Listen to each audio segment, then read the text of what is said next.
조금만 탁한 기억이 좀 가거든요. 네, 그래서 이제 핵심 단어를 기억하는 게 중요하죠. 종교에 관한 얘기를 좀 했었는데 기억나요? 어, 종교요? 네, 종교. 그리스 종교. 네. 이 사람들이 종교심이 적었어요, 많았어요? 와, 그 사람들이 이제 종교심이 강했죠. 강했죠, 그쵸? 뭐, 삶의 근원적인 목적을 영생이나 사후세계 이런 거에다 두지는 않았죠. 신들이 똑같으니까. 네, 그렇다고 해서 종교심이 적지는 않았다는 거예요, 그쵸? 네. 그래서 그때 막 바울이 그 아테네 가가지고 복음 전했다가 그 네, 얘기 면 네, 맞아요. 그 얘기도 했었죠. 그래서 이 사람들의 그런 종교에서 이제 현실에 미치는 그런 영향을 되게 중요하게 생각했는데, 자, 그래서 그들의 신이 그 현실에 자기의 뜻을 전해주는 통로가 있다고 믿었죠. 그쵸? 네. 네, 뭐라고 믿었냐면, 그거 그 점쟁이들이 네, 이제 점을 치면서 이제 정신이 반 나간 상태에서 이제 네, 무슨 음성 가지고 뭐 해가지고 한다고. 네, 맞아요. 그걸 신탁이라 그랬었죠. 그쵸? 진짜? 네. 네, 가장 유명한 신탁소가 어디라 그랬어요? 어, 그 심전인가? 네, 델포이. 네, 델포이라고 하는 도시에 있었던 델포이 신탁소였는데, 어, 네, 이곳에 가면은 무녀가 있죠, 무당. 자, 무당이 이제 신탁을 줍니다. 자, 근데 그 신탁이 하나님의 계시와는 확연히 다른 점이 있다 그랬는데, 그게 뭐라 그랬나요? 하나님의 그거는 좀 살짝 그 저거 그러니까 살짝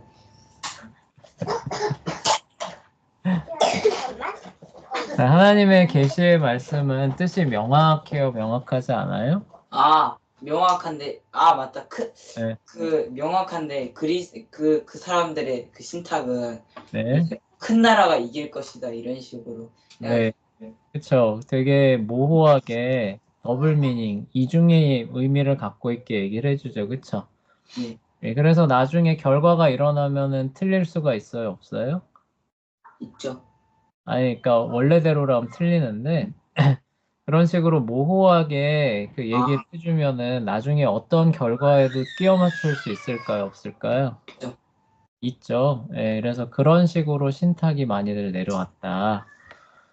그런데 이게 단순한 사람들의 판타지로 생각할 수 있다 그랬어요, 없다 그랬어요?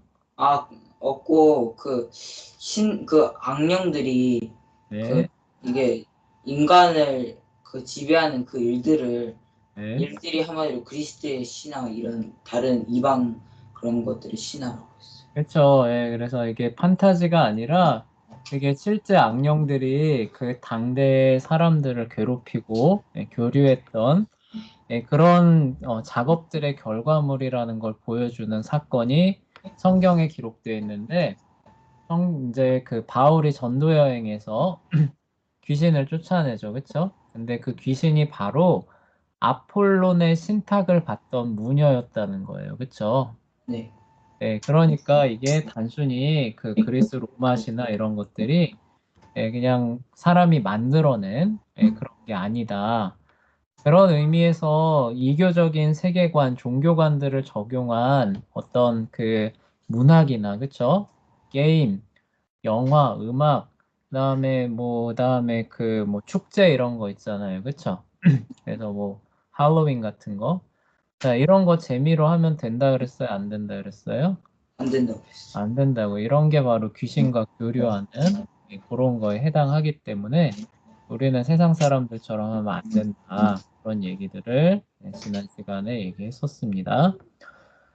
자, 그리고 이제 5번으로 넘어가 볼게요. 광범위한 해외 식민지 건설이 이 암흑시대 때 일어납니다. 그래서 기본적으로 그리스라고 하면은 이 사람들이 어디에서 살아요? 그 해안 지역 그 막 절벽 이런. 네, 그쵸. 그 지역이 오늘날의 발칸반도라고 부르잖아요. 그쵸? 네, 그리스가 오늘날에도 존재하는 발칸반도를 기본적으로 삼아서 이주를 해도 거기서 이주를 하고 이제 요랬었는데 암흑 시대를 지나면서 사람들의 인구가 크게 불어나니까 그 발칸반도 안에서만 생활을 할 수 있게 된 거예요, 없게 된 거예요? 없게 네, 없게 된 거죠. 그러니까 발칸반도가 어디냐면은 여기 있잖아요, 여기 그쵸? 여기가 에게잖아요, 에게 그쵸? 네. 네, 여기 에게에 있고 요만큼 발칸반도 있잖아요.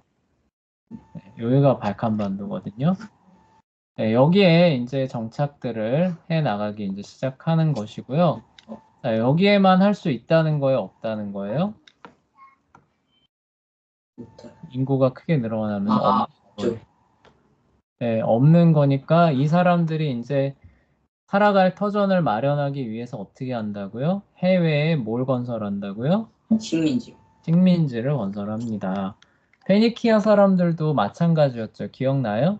네. 두로와 시돈에 카르, 거주하던 사람. 네. 카르타곤가 그쪽에 네, 있어. 네, 맞아요. 두로와 시돈에 거주하던 사람인데 내륙 쪽으로는 나갈 수 있어요, 없어요? 없어요. 없어요. 근데 인구는 자꾸 불어나니까 어떻게 돼요? 해외. 해외에 식민지 건설하죠. 그쵸? 네. 그래서 카르타고, 그다음에 샤르데냐, 그리고 또 거기 어디지? 시칠리아, 스페인 이런 데다가 해외 식민지 건설했잖아요. 그쵸? 네.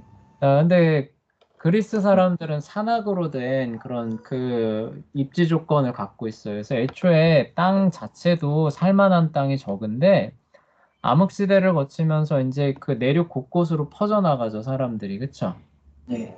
그리고 거기에서 정착을 하면서 번성을 하게 되니까 땅 부족 문제가 어떻게 됐을 것 같아요? 이전보다 훨씬 더 심해졌죠. 심해졌겠죠. 그쵸? 그러니까 이 사람들이 살아가기 위해서는 어떻게 해야 되는 거예요? 해외로 나가서 그곳에서 살 곳을 개척해야만 살아갈 수 있게 되는 거죠. 그쵸? 네. 네, 그래서 페니키아처럼 해외 식민지를 크게 늘리게 되는 이런 일들이 벌어지는데 그게 본격적으로 이루어졌던 시기가 어느 시대라고요? 그리스의 아무튼 암흑 시대예요. 그렇죠? 네, 그래서 볼게요. 그리스 암흑 시대가 이제 점점 진행되면서 어떻게 되느냐? 인구가 큰 폭으로 늘어나게 됩니다. 안 그래도 농사할 땅이 있었어요? 많았어요? 부족했어요? 부족했어요. 부족했죠. 근데 인구까지 늘어나면 어떨까요? 더 심해졌어요. 부족. 더 심해지죠. 그래서 여기 애초에 무역으로 많이 생존하려고 했었잖아요. 그렇죠? 네. 예, 그런데도 인구가 더 늘어나니까 식량 부족이 더 심각해지는 거죠. 그렇죠? 네, 네. 그래서 이제 이 사람들이 제시하는 해결책이 무엇이냐? 라고 하냐면은 본국에서 떠나서 무엇을 만든다? 해외에 식민지를 만든다가 되는 거예요. 네, 그리고 인구가 늘면서 식량이 부족했던 원인뿐만이 아니라 또 하나의 관습이 해외 식민지를 만드는데 굉장히 촉매 역할을 하거든요. 그게 뭐냐면요. 그리스 사람들의 유산 상속에 대한 관습이 있는데 장남한테 모든 재산을 물려주는 관습이 있습니다. 우리나라는 유산 상속에 대한 법률이 어떻게 될 것 같아요, 재현이는? 어, 첫째한테 조금 많이 물려주고 이제 그럴 것 같죠. 네. 근데 이게 하도 유산 가지고 많이 싸우니까 모든 자녀에게 네, 아들, 딸 구별 말고 모든 자녀에게 동등하게 나눠주는 법률을 제정을 해놓습니다. 어, 그러니까 만약 이런 거예요. 아버지가 장남한테 모든 재산을 물려줍니다라고 유언을 남기고 돌아가셨어도 뭐 삼남, 사남, 그다음에 일남, 일녀, 이녀 이런 다른 형제 자매들 있잖아요. 음, 그런 사람들이 모든 재산을 물려받은 형을 상대로 국가에다가 법이 정해진 내 몫을 반환해라 라고 소를 제시하면 어떻게 될 것 같아요? 줘야 돼요. 줘야 돼요. 그러니까 예를 들어서 6남매라고 칩시다. 그러면은 소를 그 5명의 자녀가 제시를 하면은 아버지한테서 물려받은 유산의 6분의 5는 어떻게 되는 거예요? 쭉 떼서 6분의 1씩 줘야 되는 거죠. 그렇죠? 네, 이게 이제 우리나라의 유산 상속에 대한 관습으로 법을 통해서 자리를 잡게 된 거예요. 근데 뭐 이거를 이제 뭐 개선해야 된다 이런 얘기도 많이 있긴 한데, 자, 기본적으로 그리스 사람한테는 그렇게 한다는 거예요? 안 한다는 거예요? 안 한다는 거예요. 자, 여자한테 재산을 물려준다라는 것도 없지만, 자, 남자라고 한다 해도 뭐예요? 1남, 2남, 3남, 4남이 있어요. 그럼 어떻게 되는 거예요? 장남한테 장남한테 전체를 물려주게 되는 겁니다. 자, 그럼 2남, 3남, 4남은 어떻게 되는 거예요? 그냥 굶어 죽은. 아니, 이 사람들도 결혼하고 가정을 꾸리고 아이를 낳을 거 아, 아니에요. 그렇죠? 근데 그러면은 이 자기 자녀를 부양할 재산이 필요한데 아버지가 장남한테 다 줘버립니다. 그럼 2, 3, 4남은 어떻게 돼야 되는 거예요? 그냥 못 받는 거 아니에요? 그러니까 말했던 것처럼 뭐야 이거 굶어 죽으라는 거냐 이런 상황이 오잖아요. 그렇죠? 네. 그래서 둘 중에 하나를 선택해야 되는 상황이 왔대요. 자, 재산이 모두 다 형에게 넘어갔으니까, 자, 이제는 어떻게 하는 거예요? 내가 이 집에서 계속 살겠다. 내 재산은 모두 형 거니까 앞으로 뭐로 살겠다는 거예요? 형님의 종? 네, 종으로 살겠다. 라고 하면은 계속 머무를 수는 있었대요. 자, 아, 그런데, 자, 재현이가 한번 그 입장이라고 해봅시다. 재현이 동생은 없잖아요. 그쵸? 형이 있었다고 해봅시다. 재현이의 형이 있었어요.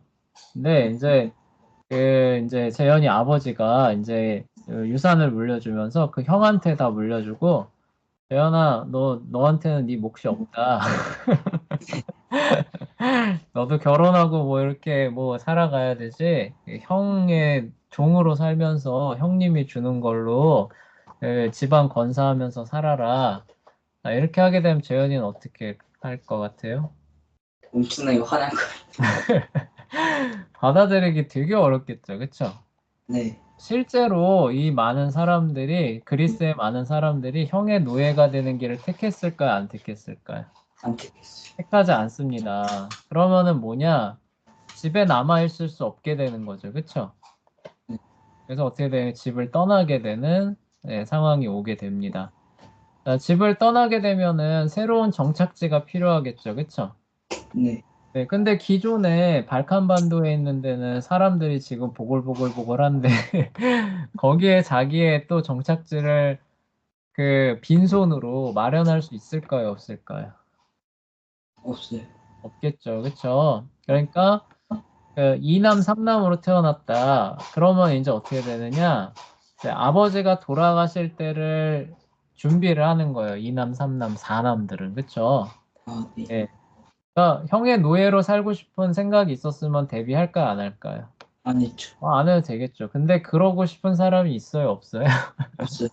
없죠. 그러니까 2남, 3남, 4남은 아버지가 돌아가실 때를 대비해서 준비를 해놓는 거예요. 그러다가 이제 아버지가 돌아가시면 어떻게 되는 거예요? 모든 재산이 형에게로 이전되면서 동시에 2, 3, 4남은 어떻게 돼요?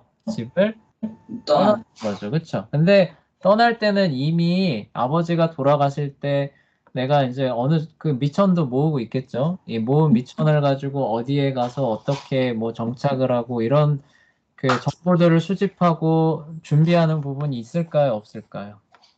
있겠죠. 있겠죠. 왜 없겠어요. 그쵸? 예, 그래서 그게 이제 어떻게 되는 거냐면은 이 사람들이 이제 정착지를 찾아 나가야 되는데 본토는 거의 포화 상태니까 대부분은 다 어디로 눈을 돌리게 된다는 거예요?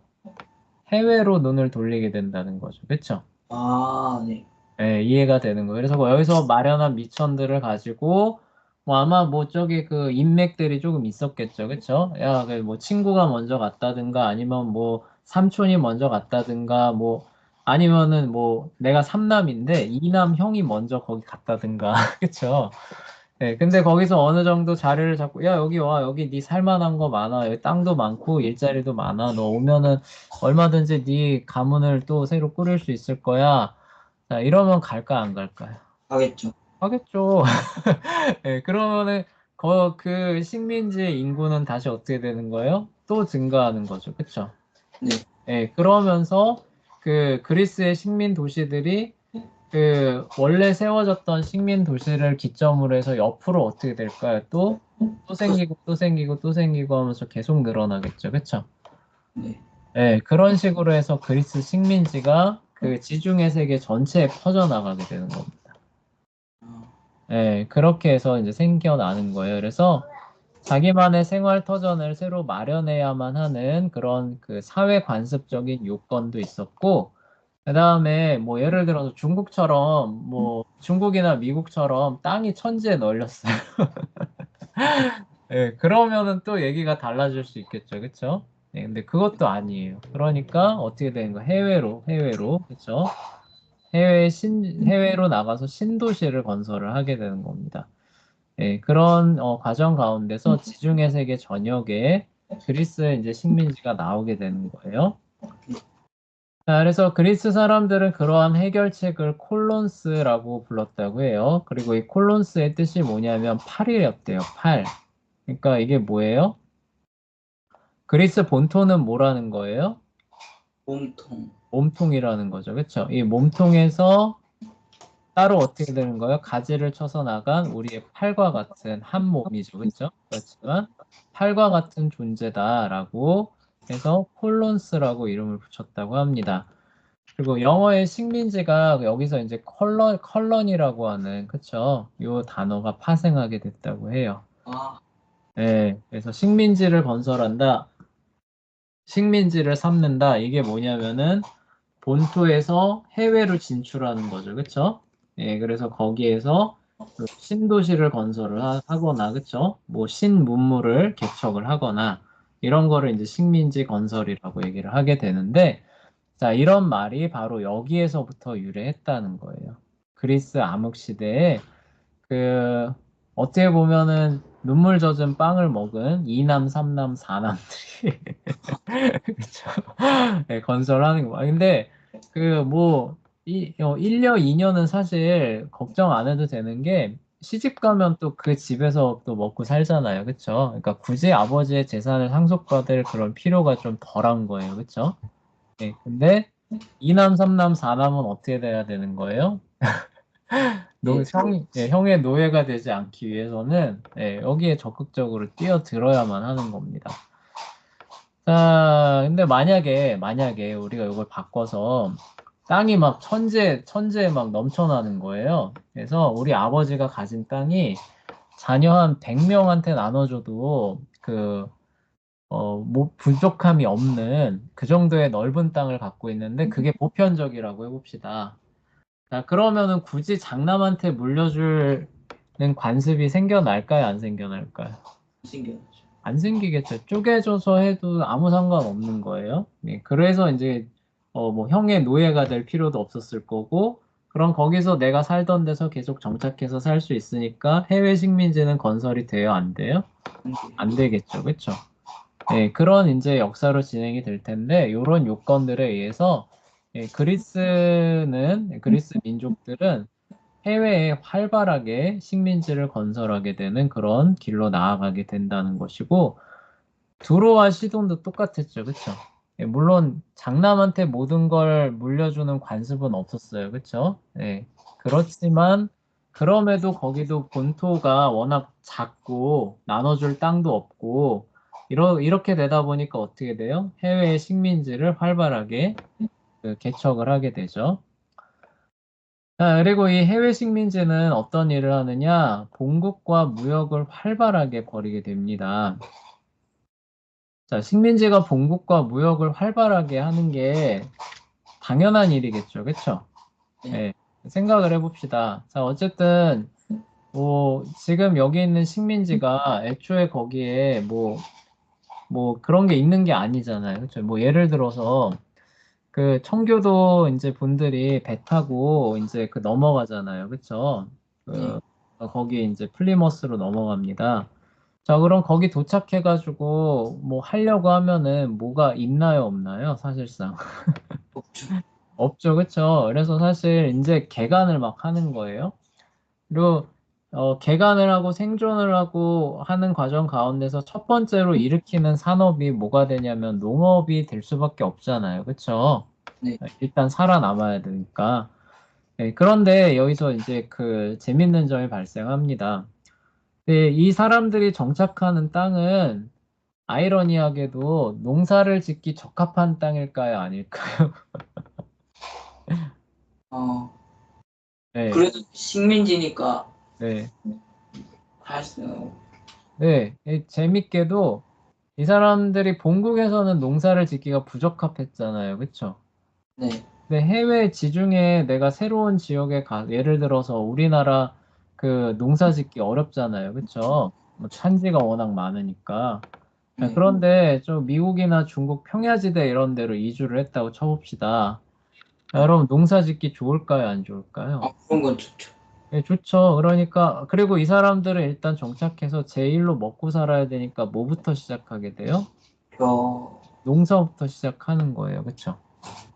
네, 그러니까 해외 식민지에는 뭐가 어떻게 되는 거예요? 곡물이 풍성한 상황이 조성이 되는 거죠. 그쵸? 그럼 그 본국에다가도 이제 사고팔 수, 네, 맞아요. 바로 그거예요. 본국은 근데 뭐예요? 농사를 지을 수 있는 여건이 많지 않고 인구가 버글버글하죠. 그쵸? 네. 자, 그럼 곡물에 대한 수요는 어떨까요? 어, 항상 높게 가져가는데, 그쵸? 네. 새로 건설한 식민지에서는 곡물이 풍성하게 나오는 거예요. 자, 그러면은 요 식민지에서 나오는 사람들이 그 곡물을 본국에다 갖다 팔려고 할까요? 안 할까요? 하죠. 하게 되겠죠. 할 수밖에 없죠. 그래 또 재밌는 게 자, 식민지에 처음에 정착하면은 아까도 얘기를 했지만 뭐 할 수 있는 어떤 기반 시설이나 기술이나 기술자나 예술자나 이런 사람이 있어요? 없어요? 없어요. 그러면은 그거를 만들 수 있는 데로부터 사서 그냥 써야 되는 거죠. 그렇죠? 우리가 만들어서 쓰기보다는 사서 써야 되는데 자, 마침 또 그거를 제공해 줄 수 있는 데가 있네요. 그게 어디라는 거예요? 식민지.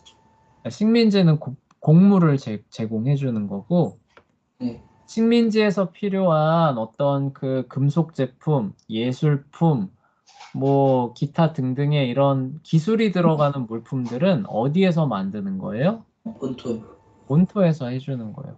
본토도 곡물을 수입하려면 뭔가를 팔아야 될 거 아니에요. 그렇죠? 네. 네, 근데 본토는 기본적으로 곡물이 그 뭐냐 부족하니까 그거를 이제 만들어낼 때 쓰는 그런 많은 제품들을 만들어내주면은 어떻게 될까요? 이제, 그것도 그것도 여기저기에서 개척되고 있는 식민지에서 수요가 항상 높게 올라오고 있죠. 그렇죠? 네. 그러면 양쪽에서 무역이 일어나기에 그 최적의 조건이라고 할 수 있지 않을까요? 그렇죠. 그렇죠. 그래서 본국은 거기에서 들여오는 물품들, 기술들 이런 것들을 통해서 곡물을 열심히 생산을 해주고 그런 생산하고 나면 수요는 본국에서 받쳐주는 거죠. 그렇죠? 그런 선생님. 네네네. 근데 혹시 식민지도 혹시 그 네. 본국에다가 세금 내나요? 아 그런 거 안 냈어요. 그냥 도시국가예요. 도시국가. 새로 건설된 각 도시국가인데 어 세금 부분. 네, 그렇게 세금이나 이런 것들은 아니라고 보시면 될 것 같아요. 그냥 따로 독립적으로 그 건설된, 그러니까 예를 들어서 페니키아 같은 경우도 뭐 카르타고 같은 데다가 건설하잖아요. 그렇죠? 네. 그렇다고 해서 두로와 시돈에 뭐 무슨 세금을 바치고 이런 건 없잖아요. 그렇죠? 네. 네, 사실상 그냥 뭐 출신이고 같은 민족이기는 하지만 그냥 별개의 도시국가처럼 유지가 되잖아요. 네, 네. 그래서 우리가 흔히 생각하는 뭐 세금 거두는, 그쵸? 예, 뭐 그런 의미의 식민지는 아니라고 보시면 될 거예요. 네. 자, 어쨌건, 예, 그래서 식민지가 생산해내는 풍부한 곡물의 수요는 본국이 항상 충족해 주는 거죠. 그쵸? 그리고 이제 막 그 험난한 자연 환경들을 이제 주변 여건들을 이제 그 개선해 나가야 되는 그 식민지에 그 필요한 제품들이죠. 예, 완성 제품들이나 기술들의 수요는 항상 어디서 채워주는 거예요? 본국에서 채워주는 거죠. 그렇죠? 예, 네. 그래서 그 두 사이의 무역이 굉장히 활발하게 일어나게 되는 겁니다. 그러니까 네. 지금 식민지 막 이제 막 저기 그 황량한 마치 청교도가 처음 아메리카 대륙에 상륙해 있는 이런 상황에서 꽃병 같은 거 만들 수 있어요. 아니요. 그렇죠. 네, 금속 제품 이거 하려면은 저기 그 소형 용광로라도 있어야 될 거 아니에요. 그렇죠? 네, 네. 이런 거 다 어렵잖아요. 그렇죠? 네. 네, 직물 이런 거 이제 하여간 다 기술, 예술 이런 제품들이잖아요. 그렇죠? 예, 물론 뭐 올리브 기름이나 포도주 같은 건 예외라고 할 수 있어요. 예, 근데 어쨌거나 주로 보면은 기술과 예술 제품들을 그 본국에서 식민지에 공급을 해주는 거예요. 왜 그러냐면은 식민지는 지금 이걸 생산할 수 있는 여건이에요, 아니에요? 아니. 아니에요. 아니니까 여기에 걸 수입을 해서 일단 사용을 하면서 뭘 만들어내느냐?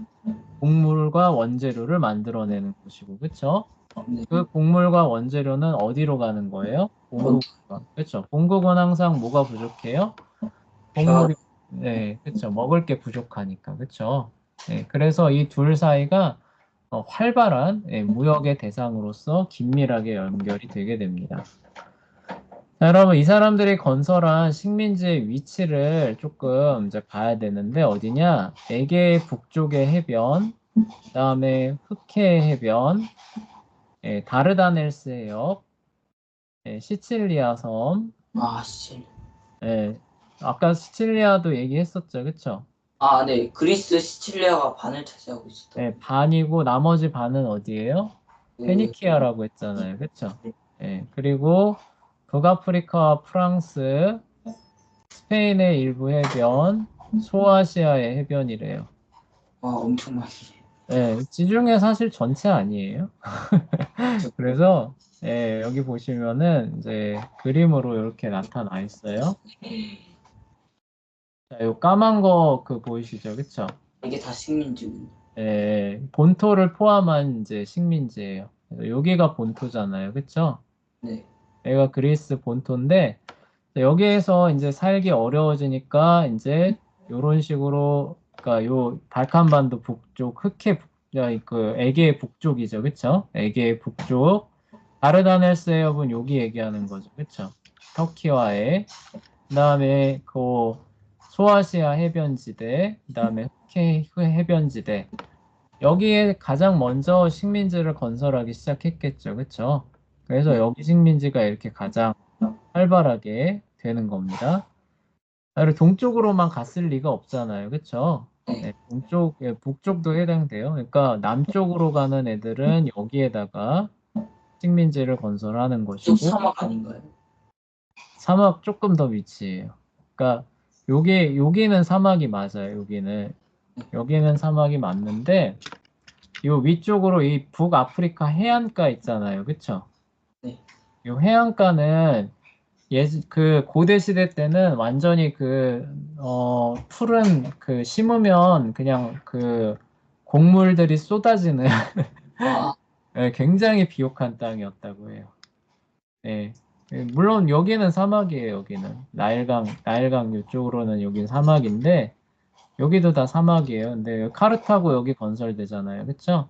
아, 카르타고도 농업으로 이제 그 국력이 일어서거든요. 그러니까 요 북아프리카 해변지대는 거의 뭐 그냥 그 기름진 그런 땅들의 그냥 그 행진이었다고 해요. 그러다 보니까 이제 남쪽에 이제 이렇게 또 자리를 잡고 서쪽으로 간 사람들 아까 말했던 시칠리아 섬 있잖아요. 그쵸? 여기 또 자리를 잡고 그다음에 이탈리아 남부 그리고 요 사이를 통과해서 이제 이렇게 올라가는 거죠. 그쵸? 코르시카, 사르데냐, 그다음에 프랑스 남부 지역, 그다음에 어디예요? 여기 스페인 동부죠, 그렇죠? 동부 지역. 그다음에 뭐 이탈리아 반도 이렇게 또 자리를 잡게 되는 거예요. 이건 자, 그냥 깃발만 꽂으면 그 식민지가 되는 거죠. 네, 이런 데가 다 식민지죠. 그렇죠? 그냥 막 싸워서 하는 게 아니라. 예. 그러니까 이 뭐냐 그 미개척 도시를 이제 그 뭐냐 정착촌들을 세우고 퍼져 나가는 거예요. 기본적으로. 근데 퍼져 나가다 보면은 원주민들은 있을까요, 없을까요? 아, 그 사람들이랑 싸워. 네, 그 사람들과는 얼마든지 싸우는 거죠. 근데 이 당시는 퍼져 나가는 그런 부분에 있어서 그러니까 예를 들어서 식민지를 건설하려고 하는데 거기에 강력한 원주민이 있어요. 식민 도시 건설할 수 있을까요? 없을까요? 그죠? 없어요. 그건 곧 전쟁을 의미하는 거잖아요. 그래서 여기도 선생님이 뭐냐 재밌는 그런 부분들이 우리 페니키아 식민지 얘기했었죠. 그쵸? 네. 예, 여기 보면은 여기에 정착해요, 못해요? 거기는 할 수 있죠. 여기 할 수 있는데 왜 여기는 안 한 거예요, 그러면은 그리스 사람들이? 페니키아가 있으니까. 페니키아가 먼저 식민지 세워놓으니까 할 수 있어요, 없어요? 아, 페니키아가 먼저 식민지. 예, 무슨 얘기인지 알겠어요? 아, 그러니까 강력한 식민지나 원주민들이 이미 자리 잡고 있는 데는 식민 도시를 세울 수 있어요, 없어요? 없어요. 없어요. 그래서 여기 로마 같은 경우도 식민 도시 못 세웠잖아요, 그렇죠? 아, 네. 그런데 요 중심 도시가 아니라 남부 로마에 이탈리아 남부쯤에 이제 좀 이렇게 뭐 듬성듬성한 이런 지역은 어떻게 되는 거예요? 치고 들어가서 도시들을 이렇게 쭉쭉쭉쭉쭉 세우면서 식민지를 세운 거죠.